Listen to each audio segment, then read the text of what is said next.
2월 셋째 주 관심기업. 자, 둘째 주 저번 주죠. 한국 시장 정리 먼저 간단하게 해보겠습니다. 자, 저번 주의 시장은 어땠나요? 코스피 2640선을 돌파하며 연중 최고치를 경신하며 마감했고요. 금리가 하락하며 기술주 반등이 동력이 되었습니다. 한국뿐만 아니라 일본과 대만 기술주 전반적으로 강했고 외국인 수급은 4,800억 원 가량 유입되었습니다. 특히 반도체에 대한 선호가 개선된 곳에서 기인했죠. 2차전지 소재 자동차는 테슬라가 주가 10일 연속 상승하며 관련 밸류체인 투자 심리가 개선된 부분이고, 반도체는 미국 증시 기술주 반등과 옵션 만기 영향 되돌림으로 대형주로 수급이 유입되었습니다. 제약 바이오 역시 시장금리 하락과 삼성바이오로직스 대규모 위탁 생산 계약 소식이 호재로 작용했더라고요. 기계의 경우 하반기 대형 원전 본 계약 본격화 분석과 반도체 장비 건설기계 중심으로 상승이 일어났습니다. 금요일 미국 시장입니다. 테슬라 21년 1월 이후 가장 강력한 상승세를 보여주었죠. 애플, 엔비디아, 마이크로소프트 등 기술주들이 전반적으로 상승하며 마감했던 금요일이었습니다. 다가오는 FOMC 연준의 6월 금리 동결 가능성은 75% 수준이라고는 하는데 어떤 일이 일어날지 모르니 일단 지켜봐야겠죠. 네, 그래서 이번 주 시장은요, 양시장 코스피 플러스 코스닥 합산 거래대금 20조 원을 상회했고 시장이 활발해지고 있어요. 그래서 시세가 지속될 확률이 높기 때문에 우호적인 거래 환경을 활용해보시면 좋을 것 같네요. 주가 지수를 확인해보겠습니다. 먼저 코스피 1봉입니다. 주요 저항 밴드로 그어놨던 2545에서 2595포인트 돌파하는 모습을 보여주었고, 개인적인 최대 상승선 2650포인트 문 앞에 와 있는 상황이죠. 개인적으로 이 구간에 도달하게 된다면 저는 현금 일부를 확보해둘 생각입니다. 그리고 여기 보시면 아시겠지만 다시 투자 심리는 과열권에 위치하게 되었어요. 투자 심리가 과열되었을 때는 어떤 현상이 일어나네요. 그렇습니다. 이렇게 되돌림 현상이 일어날 수 있기 때문에 일부 현금을 보유하는 것은 이성적인 선택이 될 수 있는 것이죠. 코스닥도 마찬가지입니다. 890에서 900포인트 문 앞을 앞두고 있고 이 구간에 도달하게 된다면 역시나 과열 상태로 돌입하게 될 것 같네요. 다음으로 나스닥 1봉입니다. 나스닥의 경우 다시 과열권으로 가려는 모습. 그런데 지금 이 구간에서 FOMC 대기 심리가 작용하고 있는 것 같은데 일단 초록 색깔 지지선 참고하면서 대응하시면 좋을 것 같고, 추가 상승이 일어난다면 역시나 1차, 2차 이렇게 활용해볼 수 있겠네요. S&P 500 인덱스 역시 마찬가지입니다. 4185에서 4269 1차, 2차 지지 포인트로 보고 있고, 만약에 추가 상승 강력하게 일어난다면 4500 정도를 다음으로 보시면 좋을 것 같네요. 자, 오늘의 관심 종목 일단 뉴스부터 읽고 갈게요. 삼성 파운드리 양산 자동차용 HUD 칩 현대차 제네시스의 탑재라는 제목이고, 텔레칩스가 설계하고 삼성전자가 양산한다. 이것을 제네시스에 탑재한다라는 뉴스인데요. 뉴스를 요약해드리자면 텔레칩스가 설계하고 삼성전자가 제조한 차량용 인포테인먼트 시스템 칩이 제네시스에 탑재됐다라는 겁니다. 뿐만 아니라 이 칩은 현대차의 일반 차종에도 탑재될 예정이라고 하는데요. 현대차가 최근에 적극적으로 국산 칩을 적용하고 있습니다. 이는 한국 칩 기업들의 경쟁력이 크게 향상된 영향이라고 보시면 되겠고, 국내 기업 간 협업은 전방위적으로 확산되고 있으며 이러한 자동차 전장 분야의 협업은 앞으로도 더더욱 속도를 낼 것으로 전망됩니다. 어떤 기업인가요? 오디오, 비디오, 내비게이션, 줄여서 AVN이라고 하죠. 클러스터에 적용되는 차량용 반도체 중심의 펩리스 기업입니다. 설계를 주로 담당하죠. 자, 우리들이 자동차를 타면 많은 디지털 시스템을 볼 수가 있는데요. 대표적으로 인포테인먼트 시스템, 내비게이션이죠. 그 다음으로 자동차 계기판, 디지털 클러스터, DMS, HUD, DVRS, 공조기 오디오, 다음으로는 뒷좌석 탑승자를 위한 엔터테인먼트 시스템이 있습니다. 바로 텔레칩스가 하는 사업들이죠. 자, 텔레칩스의 주요 고객사는 현대, 기아입니다. 자동차 부품 특성상 프로젝트당 규모가 크고 장기 계약 구조입니다.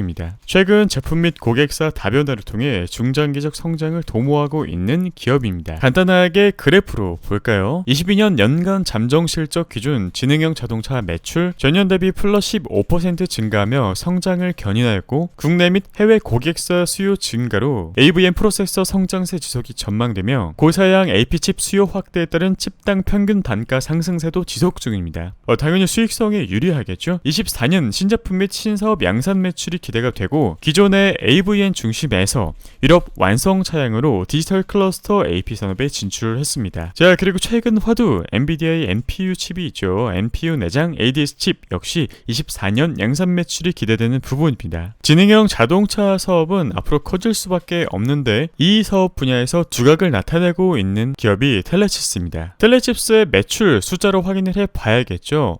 딱 봐도 1분기 어닝 서프라이즈인 것 같은데요. 매출액, 영업이익 각각 시장치 크게 상회하며 좋은 모습을 보여주었고 매출액 증가 요인은 앞에 이야기 드린 것처럼 지능형 반도체 관련 매출이 크게 증가한 부분이 있습니다.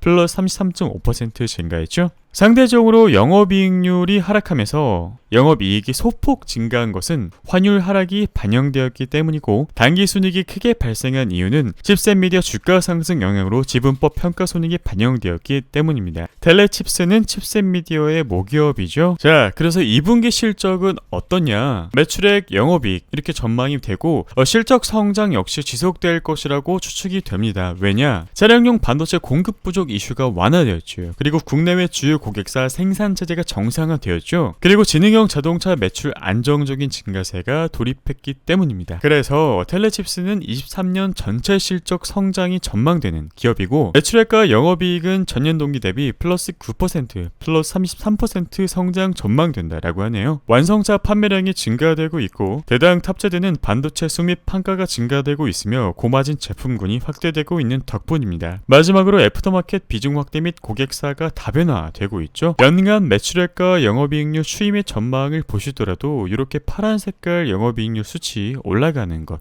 그리고 회색깔 바 매출액 역시 상승한 것 확인하실 수 있을 겁니다. 연간 제품별 매출 및 추임 및 전망을 보시더라도 20년 특정 이슈 때문에 하락하긴 했지만 21년 바로 19년 전성기로 회복하며 전고점 돌파하며 쭉 성장하는 모습입니다. 그래서 결론적으로 증권사 목표 주가는 24,000원이라고 하고 최대 주주의 지분 증가가 있었어요. 4월 18일이죠. 19%에서 21.27%입니다. 마지막으로 2대 주주인 LX세미콘과의 시너지 효과 및 실적 호조가 지속이 기대되는 부분입니다. 자, 그래서 어디에서 사서 어디에서 팔아야 될까요? 일단 큰 거래량 없이 단기 수렴을 하는 모습을 보여주고 있는데요. 이 위의 가격대를 타겟으로 노린다면 지금 자리 손익이 상당히 괜찮다고 생각이 되네요. 여러분들이 보기에도 그렇죠. 지금 가격대에서 만약에 이탈이 일어난다 라고 하더라도 16,880원에서 1차 대응을 할 수 있겠고 이 구간만 지키더라도 이 위로 또 슈팅을 노려볼 수 있기 때문에 대응이 가능한 상황입니다. 그러니까 쉽게 이야기 드려서 단기 트레이딩으로도 적합하고 기업의 전망을 보고 중기적으로 봐도 괜찮겠다 이렇게 판단이 되네요. 그래도 차트의 핵심은 대응이니까 이 가격대에 꼭 기억하시기를 바라겠습니다. 자, 여기서 2분기 성과 간단하게 확인하고 가겠습니다. 평균 수익률이고요. 미국 시장은 빅테크 기업 위주로 거래했으며 엔비디아, 구글, AMD 공개된 전략의 수익률은 플러스 50에서 플러스 100%입니다. 다음으로 한국 시장 2차전지, 반도체, 자동차 부품, AI 칩, 미용, 의료기기, 디스플레이 등 공개된 전략의 수익률은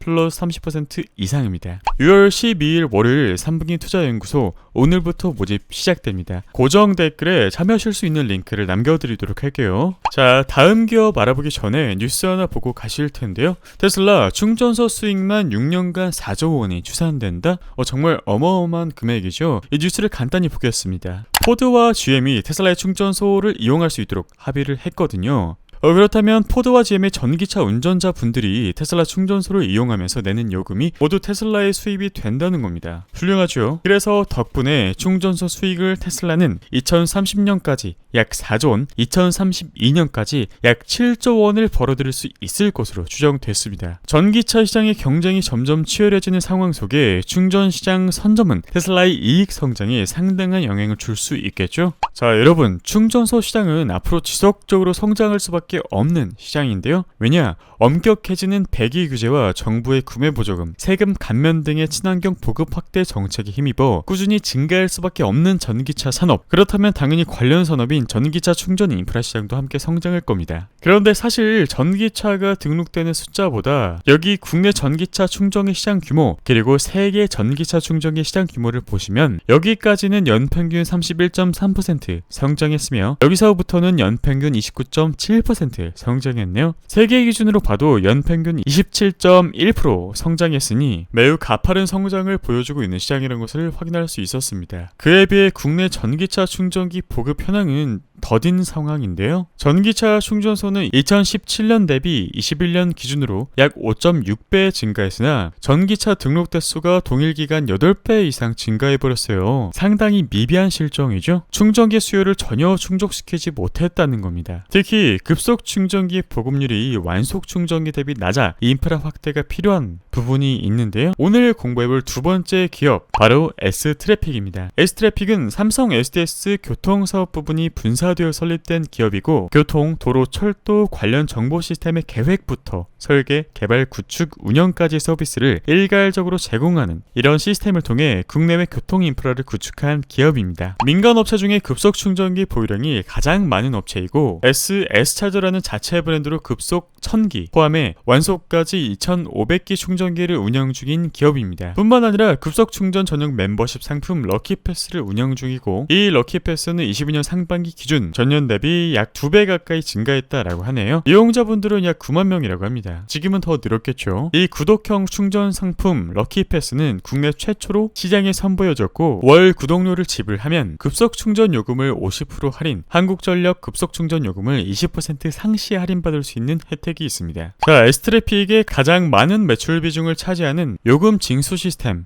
이 있는데요. 고속도로 가시는 분들은 한 번쯤 보셨을 거예요. 바로 교통의 효율성을 향상하고 이용자에게 교통 편의를 제공해주는 시스템입니다. 지나가기만 해도 요금 징수가 되니 교통 흐름이 원활해지죠. 지금 보고 계시는 동영상은 드라이브스루 근황입니다. 맥도날드죠. 카드 결제를 할 필요가 없이 하이패스로만 결제가 된다는 겁니다. 그러면 맥도날드에서 주문을 하시고 제품을 받고 그 구간을 지나가기만 하면 자동으로 하이패스에서 금액이 빠져나간다는 겁니다. 정말 편리하죠? 여러분들이 지나가다가 한 번쯤은 보셨을 이렇게 생긴 충전기들 모두 다 S트래픽 거라고 보시면 되겠습니다. 자, 그렇다면 어떤 부분이 강하고 어떤 부분이 약한지 SWOT 분석으로 얘기 드려보겠습니다. 강한 부분, 삼성 SDS에서 쌓아온 교통 솔루션 핵심 기술력 뿐만 아니라 다양한 데이터 AI까지 처리할 수 있는 능력이 있죠. 그리고 국내 완성차 선도기업인 현대자동차 그룹의 충전 사업자 선정, 기회의 부분은 지속적으로 증가하는 전기차 수요, 정부주도의 전기차 충전 인프라 시장 확대 정책, 국토부의 지능형 교통체계 기본 계획 2030 착수로 본격적인 시장의 성장 전망, 다음으로 약점, 교통 시스템 사업의 정부와 지자체 정책에 대한 높은 의존도, 열악한 재무구조, 마지막으로 위험, 전기차 충전 인프라 시장에 다수의 경쟁자가 존재해요. 향후 시장이 포화됐을 때 가격 경쟁이 심화될 수 있는 부분까지 우려를 해봐야겠습니다. 자, 그래서 S트래픽이라는 기업을 얼마에 사고 얼마에 팔면 좋을까요?